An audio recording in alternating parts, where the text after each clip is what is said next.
오늘 우리는 다시금 이제 사도행전 강해를 시작을 합니다. 그래서 사도행전은 성령의 행전이라고 우리가 이야기하지 않습니까? 그러면 특별히 사도행전은 이 성령의 역사와 함께 마가다락방 오순절 성령의 역사와 함께 초대교회가 태동이 되었습니다. 그러면 교회는 성령으로부터 시작을 한 겁니다. 그런데 교회만 세운 것이 아니라 그 시대를 변화시키는 놀라운 일이 일어났음을 우리는 발견을 할 수가 있습니다. 이렇게 성령의 역사를 따라 쓰임받았던 인물이 있는데 그게 누구냐? 사도 바울이 되겠습니다. 사도 바울은 성령의 역사를 따라서 그가 순회 전도를 하고 이제 오늘 본문은 3차 전도 여행을 하는 내용이 되겠습니다. 3차 전도 여행을 하면서 이미 바울은 2차 전도 여행 때 에베소를 지나왔습니다. 그런데 에베소에 오래 머물 수가 없어서 다시 오마 약속하고 그곳을 지나갔습니다. 그래서 그 약속을 기억하면서 이제 그는 갈라디아와 또 여러 지역을 거쳐서 에베소에 이제 오게 된 내용을 볼 수가 있습니다. 그리고 에베소 교회에 와서 그가 하는 일들을 보게 되면 오늘 1절, 2절에는 이렇게 시작을 하고 있습니다. 아볼로가 고린도에 있을 때에 바울이 의지방으로 다녀 에베소에 와서 어떤 제자들을 만나 이르되 너희가 믿을 때 성령을 받았느냐? 이르되 아니라 우리는 성령의 계심도 듣지 못하였노라 말씀하고 있습니다. 이제 바울이 에베소에 와서 묻습니다. 너희가 믿을 때 성령을 받았느냐? 그런데 이들은 성령을 알지도 못하는 겁니다. 듣지도 못하는 겁니다. 그러면서 그들은 아볼로를 통하여서 우리가 요한의 세례에 대해서 받았다라고 이야기를 합니다. 그러면 왜 갑자기 아볼로가 소환이 되었을까요? 아볼로는 이미 여러분 고린도에서 만난 인물이 되겠습니다. 그리고 또 동시에 아볼로는 언변이 아주 뛰어납니다. 그리고 아볼로는 성경에 능통한데 그 당시 성경이라 그러면 구약 성경을 이야기하게 되겠습니다. 그런데 아볼로조차도 복음을 전했는데 아볼로가 이 에베소에 방문해서 그가 전도를 하였을 때 한 12명쯤 믿는 사람들이 있었다 그랬습니다. 그러면 바울을 통해서 믿었던 아볼로를 통해서 믿었던 에베소 교회에는 지금 12명의 제자들이 있었다라고 이야기를 합니다. 그리고 바울이 이제 다시금 돌아와서 이 에베소에 3년 동안 있으면서 복음을 전하는데 첫 포문이 뭐냐? 너희가 믿을 때 성령을 받았느냐였습니다. 그런데 이들은 성령에 듣지도 못했고 요한의 세례만 그는 받았다라고 들었다라고 알고 있다라고 이야기를 하는 겁니다. 그러면 이것이 과연 에베소 교회의 문제이냐? 그렇지 않습니다. 오늘 우리의 문제이기도 합니다. 여러분, 요한의 세례라는 것은 딴 것이 아닙니다. 요한의 세례라는 것은 주의 길을 예비한 종 아닙니까? 예수님보다 먼저 6개월 와서 주의 길을 예비한 사람이에요. 그래서는 그는 물로 세례를 주며 회개의 세례를 주었어요. 이제 하나님의 나라가 가까워오는데 누구든지 다 회개하라. 그리고 내 뒤에 오시는 이는 너희에게 불과 또 물과 성령으로 세례를 줄 것이라 이야기했어요. 그러면 요한은 특별히 주의 길을 예비하면서 죄 사함을 받게 하기 위해서 회개의 세례를 주었단 말이에요. 그러니까 물 세례라는 것은 내가 죄인입니다. 내가 회개합니다. 이러한 것이 되겠지요. 그러나 이것 가지고는 안 된다. 내 뒤에 오시는 이는 불과 성령으로 너희에게 세례를 줄 것이다. 그러면 예수님을 믿으라고 분명히 이야기를 했습니다. 나는 그분의 신들매도 감당할 수 없다라고 이야기를 했습니다. 그러면 이러한 모습은 지금 에베소 교회의 모습이란 말이에요. 그런데 바울이 와가지고 너희가 믿을 때 성령을 받았느냐 이야기하고 있어요. 여러분을 향해서 오늘도 마찬가지가 되겠죠. 여러분 지금 교회에 와 있어요. 여러분 예수를 다 믿어요. 이미 나는 죄인입니다. 회개한 사람들이에요. 그리고 지금 예비하고 있는 사람들이에요. 그런데 여러분들에게 여러분 믿을 때 성령을 받았습니까? 질문하는 것과 똑같아요. 우리는 예수를 믿는 것 같지만은 정말로 여러분 성령의 충만함과 성령 안에 거하는 것은 전혀 다름을 알아야 합니다. 제가 신학교 입학했을 때 우리 교단은 보수적 아닙니까? 그런데 중도를 지향한다고 하지만 그래도 보수 성향이 아주 강한데 오직 말씀밖에 없어요. 교수님들이나 학생들이나 그냥 오직 말씀이에요.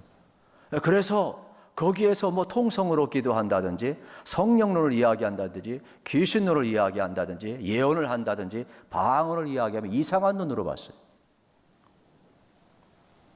여러분, 오직 말씀, 오직 보소 아주 경건한 것 같지만 성령에 대해서 얼마나 문외한인지 몰라요. 그게 우리의 실존입니다. 우리는 성부, 성자, 성령 삼위일체 하나님을 믿고 우리는 정말로 성령님이 얼마나 귀한가를 알아야 하는데 이 에베소 교회처럼 우리는 믿는 것 같지만 정말로 성령, 여러분 우리가 그 안에 거하고 성령 충만하고 성령 세례받고 사느냐, 그건 또 별개의 문제라는 겁니다.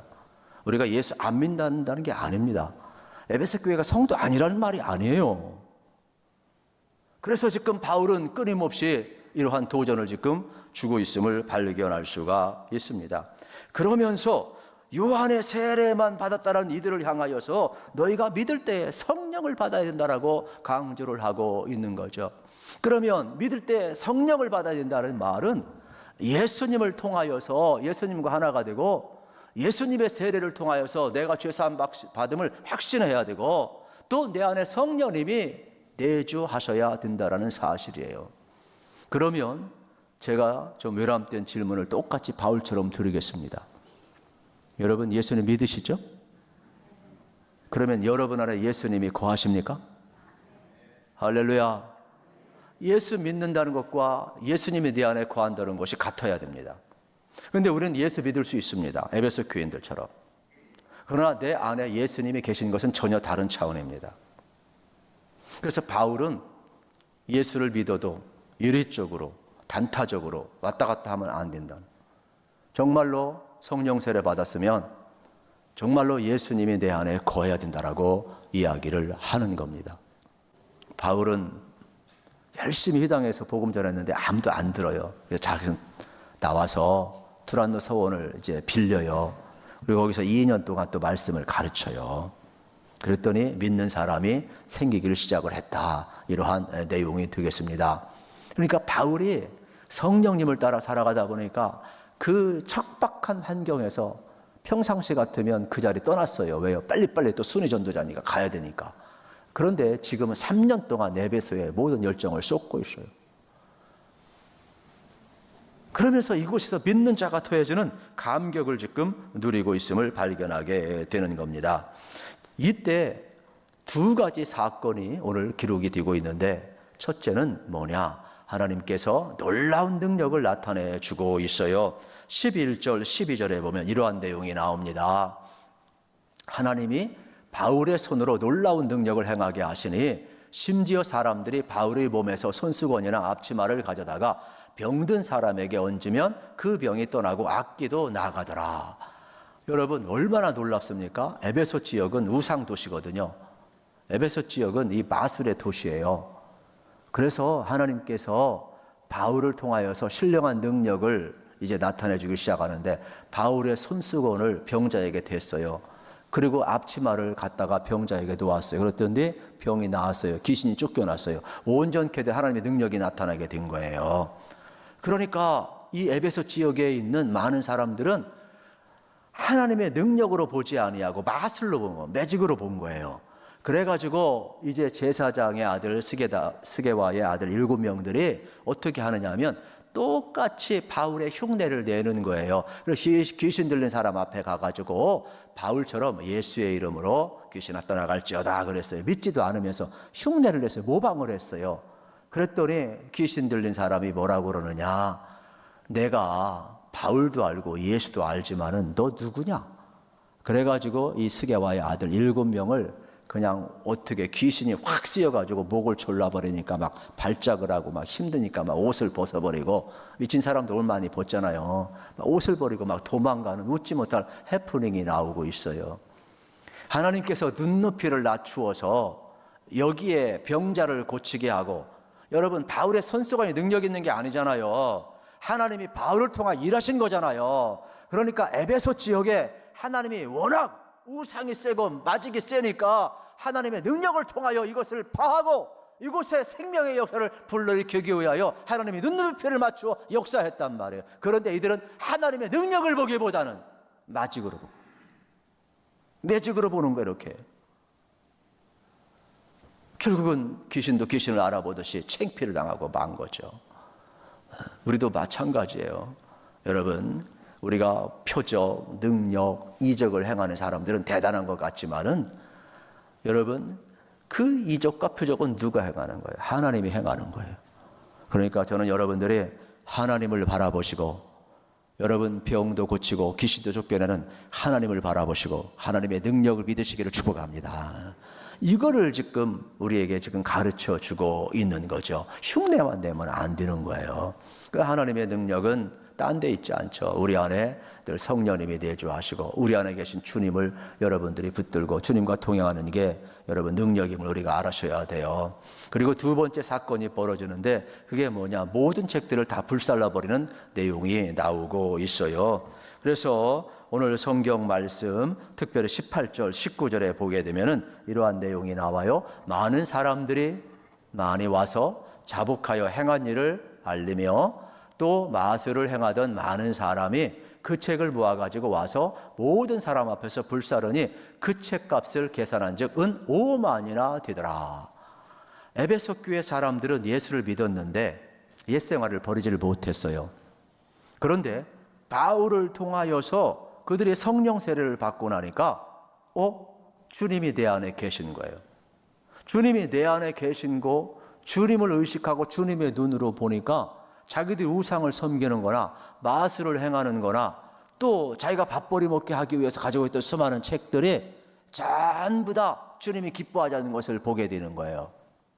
그래가지고 이들은 내 안에 계신 주님 때문에 주님이 내주하시니까 주님의 눈으로 이 모든 우상 숭배나 이 마술책들을 전부 다 공동으로 불러 모아놓고 태워버렸어요.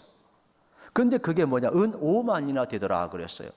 그 당시는요, 이 한 드라크마가 여러분 하루에 1당이었다고 그러는 거예요. 은 5만을 이 학자들이 계산을 해 놓았는데 일당이 여러분 한 10만 원 정도 치게 되면은 이 은 5만은요, 현시가로 이야기하면 그 당시도 마찬가지로 50억이 넘는다라는 거예요. 그 당시 가치로 50억이. 그러면 에베소 쪽에 있는 사람들이 얼마나 많이 우상을 섬겼는가 알 수가 있죠. 그런데 그것을 주님이 내 안에 계시니까 주님이 싫어하는 걸 알고 전부 버렸다고 태웠다 이 말이에요. 여러분, 오늘 집에 가셔서 여러분 안에 주님 계심을 믿으시길 축복합니다. 우리가 꼭 집에 들어갈 때 생각하면 내 집 들어간다고 생각하지 마세요. 우리 믿음의 사람들은 내 집의 주인은 주님이라고 그래요. 그래, 주님을 항상 주로 초대해서 주님 집에 들어간다고 생각을 하세요. 그러면 주님 집에 들어가면 어떻게 해야 돼요? 주님의 눈으로 바라보셔야 돼요. 주님 저 왔어요. 샬롬. 그리고 주님의 눈으로 바라보는 그런 거실에 여러분 뭐가 보일 것 같아요? 주님의 눈으로 바라보면 평상시 몰랐던 전시했던 양주병이 보일 거예요. 러시아산 보드카가 보일 거예요. 빼내가지고 확 쏟아버리세요 그냥. 하수구에 다 쏟아버리세요 그냥. 네, 주님의 눈으로 보면 그게 거치장스러워요. 평상시는 몰랐는데 주님의 눈으로 보세요. 주님을 모시고 주님이 여러분 안에 계신 것을 알게 되면은 이제 서재에 불편한 책도 있을 거예요. 또 비디오 같은 경우도 여러분 영상 같은 경우도 불편한 것들이 있을 거예요. 그것도 다 버리세요. 그냥 태워버리세요. 왜요? 주님 모시고 살았으니까. 주님 모시고 살았으니까. 요즘 제가 결혼 예비하기도 하고 또 결혼한 사람들을 보면 여러분 어떻게 합니까? 서로 결혼하면 어떻게 혼자 사는 게 아니더라고. 여러분 서로가 어떻게 서로를 의식을 하더라고. 그래서 서로 사랑하는 사람들을 배려하면서 내가 좋아하는 것도 안 하더라고. 상대가 싫어하면 안 하더라고. 또 이 신방도 다 꾸미면서 서로를 배려하면서 사랑하는 사람 의지로 다 꾸미더라고요. 여러분 안에도 주님이 계심을 여러분 기억하셔야 돼요. 그래서 저는 여러분들이 내 안에 주님이 계신 것을 보시기를 축복합니다. 이게 성령 세례 받은 사람이 지속적으로 여러분 성령 충만함을 삶을 사는 비결이 되겠습니다. 그러면 여러분들의 삶 속에 이제 여러분 성령님이 계신데 에베소 교회에 이렇게 성령 세례가 임했을 때 놀라운 축복이 나타났는데 20절의 결론을 보면 이와 같이 주의 말씀이 힘이 있어 흥왕하여 세력을 얻으니라. 이 두란노 서원에서 2년 이상 복음을 전하고 에베소에 3년 이상 이렇게 있으면서 말씀을 전하였을 때 성령 세례 받고 나니까 다시금 그들이 일어나기 시작했어요. 부흥의 역사가 일어났단 말이에요. 심령이 일어나니까 거기 교회가 세워지게 되고 다시금 그들이 이제 어떻게 됐어요? 영적으로 흥황하는 역사를 이뤘음을 보게 되는 것입니다. 우리도 마찬가지입니다. 우리 안에 성령님이 계신지 안 계신지 어떻게 알겠어요? 요한복음 3장 8절에 보면 참 재미난 비유가 있어요. 바람이 임으로 불매 내가 그 소리는 들어도 어디서 와서 어디로 가는지 알지 못하나니 성령으로 난 사람도 다 그러하니라. 여러분, 바람이 보입니까? 안 보이잖아요. 그런데 바람이 어디서 와서 어디로 가는지 모르지만은 분명히 바람이 부는 걸 어떻게 알아요? 머리카락 휘날리는 거 보면 알아요. 지금 저 강원도에 막 불이 나는데 아유, 저 울산도 마찬가지고 얼마나 이 바람이 센지 막 무섭더라고요. 무서운 재앙이에요, 그냥. 안 보여도 그 불 번지는 것만 봐도 바람이 센 거 그냥 보이더라니까요, 그냥. 여러분, 성령도 마찬가지. 안 보여요. 저 사람이 성령 받았는지 성령이 내주하는지 보입니까? 그런데 성령을 따라 살아가는 걸 보면 저분 안에 성령이 내주한 걸 안다라는 거예요. 바람이 안 보이지만 바람이 존재하잖아요. 불잖아요. 성령 안 보이지만은 성령이 내주한 사람의 특징은 뭐냐? 여러 가지 특징이 있지만 첫째는 예수님을 주로 고백한다라는 거예요. 그러니까 성령이 내주하지 않고서는 예수님을 주인 삼고 살 수가 없어요. 그러니까 여러분들이 정말 예수를 주로 고백했으면 내 안에 성령님이 내주하심을 믿으셔야 돼요. 그리고 성령이 내주하신 사람은 설교를 들을 때 아까 이야기했잖아요. 찰스 윈들 목사님의 말씀처럼 오늘 성경 말씀처럼 성령이 내 안에 거하게 되면은 어떻게 돼요? 은혜를 받게 돼요. 깨닫게 돼요. 내 지식으로 깨닫는 거 아닙니다. 내 결단으로 깨닫는 거 아니에요.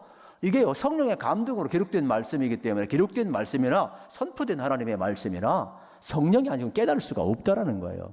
그러니까 영은 영으로 통한다고 성령님이 내주하시니까 은혜의 깨달음이 있다라고 이야기를 하는 겁니다. 그리고 또 성령님이 내주하신 사람은 성령을 따라 살아간 사람은 하나님의 말씀에 순종을 하게 돼요. 원수 미워 죽겠는데 불편해 죽겠는데 사랑하라고 하고 용서하라고 하는데 성령을 따라 살고 성령이 내주한 사람은요 자기도 모르게 마음이 열려요. 불쌍해 보이고 어떻게 돼요? 용서가 되고 원수까지 사랑하게 되는 거죠. 그게 뭐 내 마음이겠어요? 성령님이 내 안에 내주하시니까 가능한 거죠. 그리고 성령님이 내주하신 사람은 내 뜻대로 살면 불편해요. 주님의 뜻대로 사는 게 여러분 당연한 것 아니겠어요? 제가 여러분의 집에 신방을 갔어요. 여러분이 아무리 훌륭한 사람이라 해도 나 무시하고 자기 뜻대로 하면 여러분 어떻게 되겠어요? 이건 신뢰 아니잖아요. 여러분 주님을 모시고 사는데 여러분 마음대로 살아봐요. 얼마나 불편하시겠어요? 그러니까 성령님을 모시고 산 사람은 주님의 기쁘신 뜻을 따라갈 수밖에 없지요. 그러니까 내가 지금 성령님이 내 안에 내주하시느냐, 내가 주님의 기쁘신 뜻을 따라 살고 있는 걸 보면 아는 거죠. 그리고 여러분 성령님이 내주하신 사람은 성도의 의무를 다해야 편안하지, 의무를 다하지 않으면 편안하지 않아요. 11주 들으라고 했는데 11주 안 들으면 찝찝한 거예요. 주일 성수하라고는 주일 성수 안 하면 마음이 무거운 거예요. 성령님이 내주하지 않는 사람은 아무 상관없어요. 요즘같이 핑계김이 얼마나 좋아요. 성령님이 내주하니까 안 오면 불편한 거예요. 그걸 알으셔야 돼요. 그리고 성령님이 내주한 사람은 성령을 따라 살아간 사람은요 예수 안 믿는 사람 보면요 그 영혼이 불쌍하다니까요. 가족도 불쌍하고 안 믿는 사람도 불쌍하고 그래서 그들을 향해서 기도하게 되고 전도하게 되고 그들에게 생명의 복음을 전하게 되는 거죠. 이게 바람이 임의로 불면 어디서 와서 어디로 가는지 모르지만은 바람이 부는 것을 알지 않느냐? 성령은 보이지 않아요. 그러나 우리 성부 성자 삼위일체 하나님을 믿듯이 예수님을 우리가 모시듯이 성령님이 내주한 사람은 이러한 현상이 나타난다라고 이야기를 하는 겁니다. 저도 그렇고 여러분도 그렇고 성령님이 내주하고 계심을 여러분 확정하시면서 꼭 성령 따라 살아가시기를 우리 주님의 이름으로 축복합니다. 그래서 여러분 성령님이 내 안에 계시면 우리 성령님을 하나님 대하듯 대해야 됨을 발견하게 됩니다. 엘리 제사장을 향하여서 하나님이 언약을 갱신하고 예언을 하셔요. 사무엘상 2장 30절 말씀인데요. 잘 들어보셔야 돼요. 옛날에는요, 하나님이 무조건 택한 백성 사랑했어요.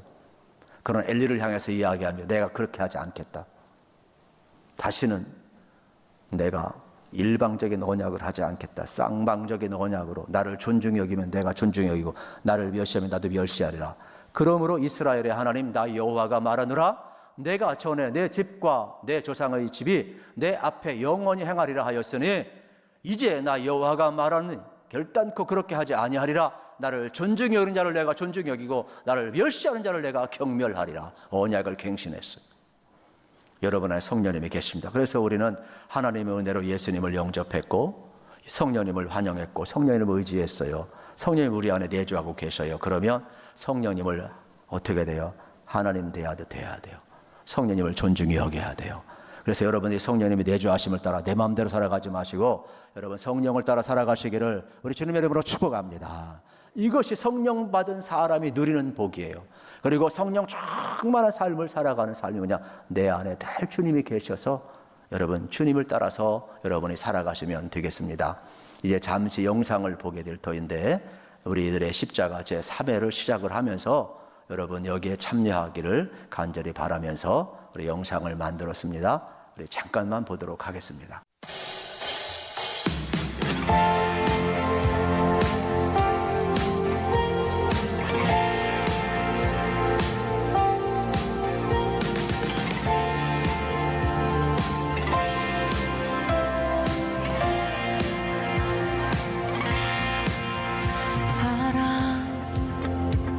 넘치게 주시는 사랑 날 자녀 삼아 주신 그 사랑 귀하다 하셨네. 그 사랑 세상이 본 적 없네. 주가 우리 죄 위하여 십자가 달리사 죽기까지 사랑하셨네. 주님 그 사랑 감사해. 날 위해 십자가 달리신 주의 그 사랑 나에게 십자가란 은혜입니다. 저입니다. 살아있는 소망입니다. 감사해. 날 자녀 삼으심 주님 택하심 감사해.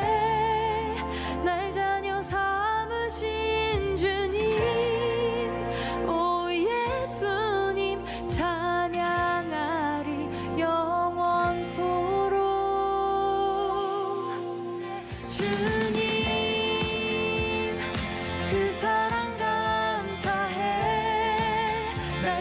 십자가 달리신. 그렇습니다. 우리는 이 사순절 기간을 보내면서 영적 유산, 기도의 유산을 받고 40일 기도회를 이미 시작을 했습니다. 그래서 기도를 통하여서 여러분들이 하나님의 능력을 공급받고 또 하나님이 하시는 일들을 우리는 많이 경험하게 될 겁니다. 또 동시에 우리는 우리들의 십자가 고백을 통해서 정말로 여러분에게 십자가가 무엇인지 또 만들고 참여하면서 나에게 구원이 되고 생명이 되고 은혜가 되고 능력이 되고 축복이 되고 믿음이 되고 소망이 되고 또 여러분의 미래에 하나님이 새롭게 역사하시는 그 은혜를 여러분들이 몸소 체험하기를 간절히 바랍니다. 개인이나 가정이나 또 남녀 선교나 구역 공동체나 개인 작품도 또 합작 작품도 다 괜찮습니다. 그래서 다시 한번 여러분의 삶이 다시 한번 이러한 어떤 액세서리나 어떤 상징물이 아니라 정말로 생명이 되고 능력이 되고 축복이 되는 귀한 역사가 있기를 간절히 바라고 오늘 주신 말씀 여러분 잘 기억하시면서 우리 교회가 에베소 교회처럼 변화되는 교회, 저도 여러분도 성령 세례받고 성령의 충만함을 통해서 성령님이 항상 내 안에 내주하고 있음을 확인하시고 여러분 성령님과 동행하시며 여러분은 내 뜻대로 살아가지 마시고 성령을 따라 살아가시고 성령 충만한 삶을 통해서 성령의 풍성한 은혜를 꼭 누리시기를 우리 주님의 이름으로 축복합니다.